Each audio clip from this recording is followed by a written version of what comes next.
Okay, here we are for session number 2. It's going to be a short one, pretty simple, as well as the other one was.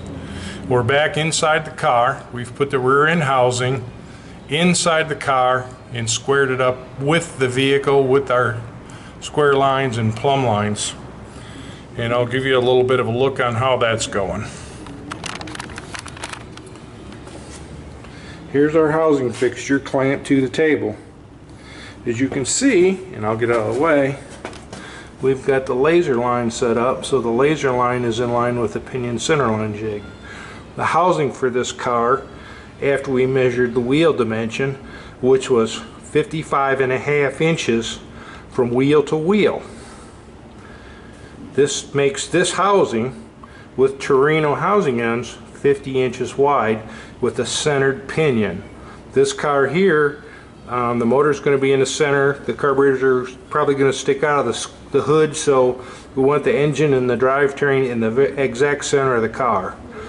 Some bracket cars they build, I'll offset the driver or offset the engine and transmission drivetrain to the passenger side car a ½ inch to an inch, just so there's more foot room for the driver. But this car won't need it. See the string line? And what we've done is we took a square from our fixture here that's given us our perpendicular line, set it on our frame jig, and just measured to the tube.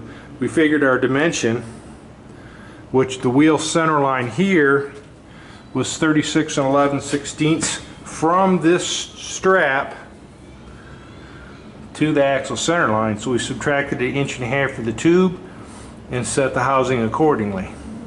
Then when we were done, we measured from the housing end, right on the edge of the housing end, all the way to our front mark on that string on both sides to make sure that we were equidistant. Like I said before, the housing has to be square in the car for the car to work. If you don't start out with a square car, it will be hard to adjust and hard to make it work. That's my 2 tips for the day. Talk to you soon.